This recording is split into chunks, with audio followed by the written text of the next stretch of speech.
Let's be honest. For a lot of Black people, the first $100,000 doesn't feel like a goal.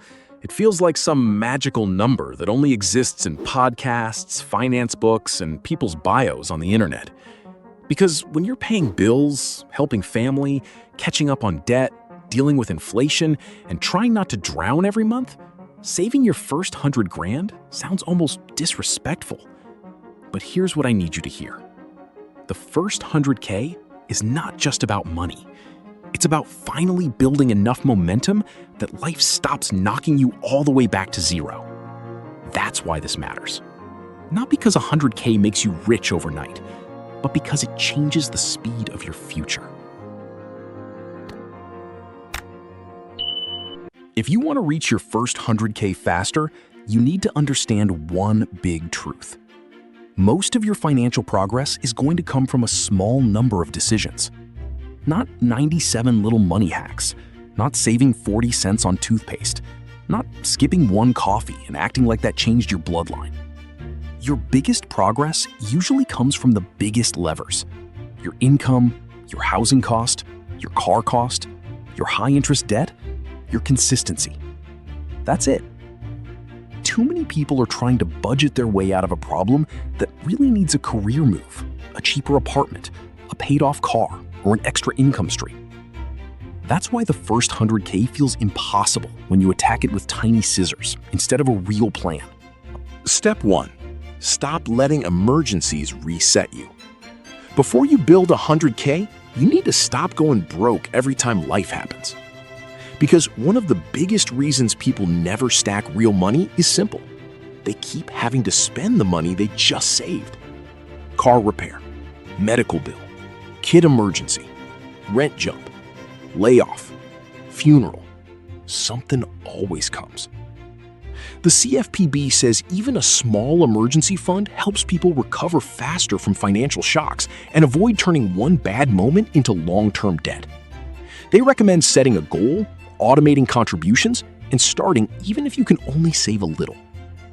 And this matters because Black households tend to have less cushion to begin with. Brookings found average liquid assets were about $1,500 for Black households, compared with $8,100 for white households.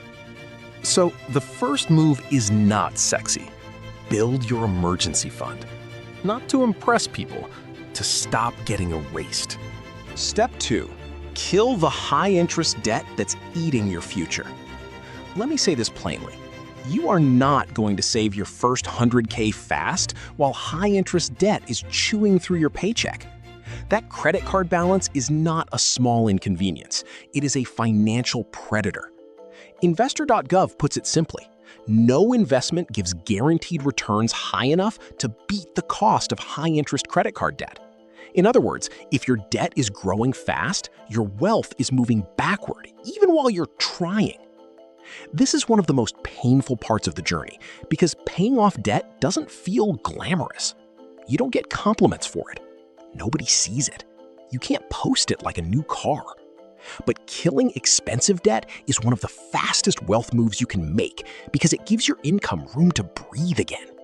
Step 3. Go for the big win, not the tiny win.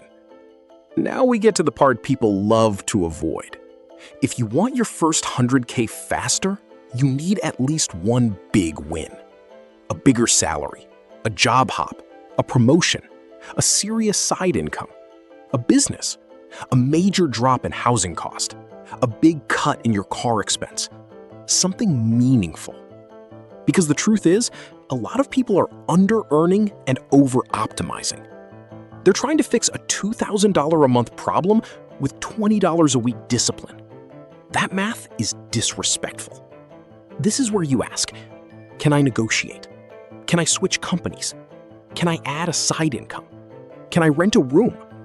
Can I cut this car payment? Can I stop paying for my image?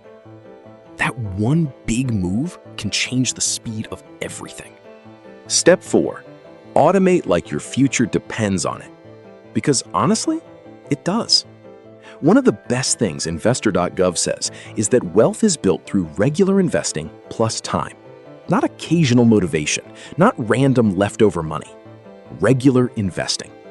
So once your emergency fund is started and your debt plan is in motion, automate everything. Automatic savings, automatic investing, automatic retirement contributions. Treat saving like rent. Treat investing like a bill.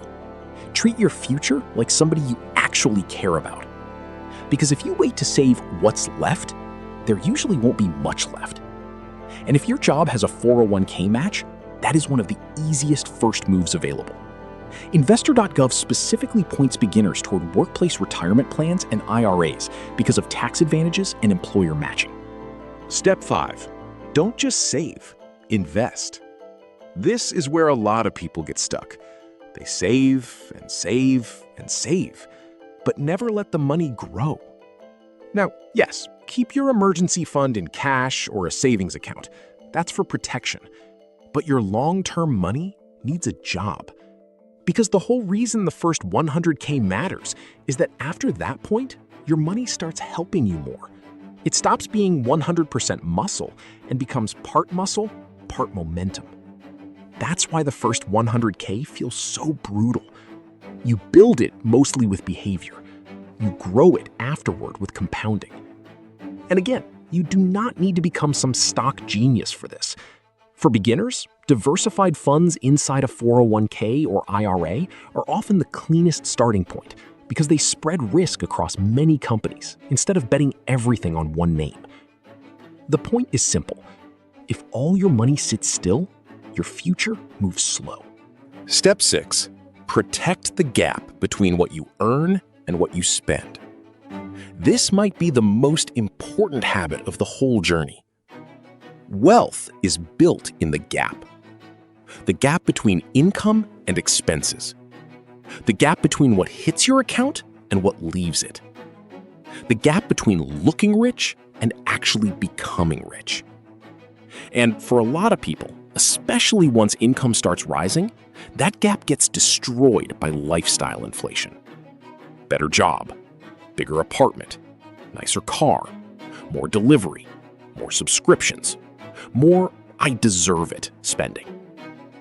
Now, let me be clear. You are allowed to enjoy your life. But if every raise becomes proof that you can spend more, then your first 100K will always stay on the horizon. You cannot out-earn a lifestyle that grows every time you do. Step 7. Remember why this matters. For a lot of Black families, the first 100K is not about becoming flashy. It's about finally becoming hard to knock over.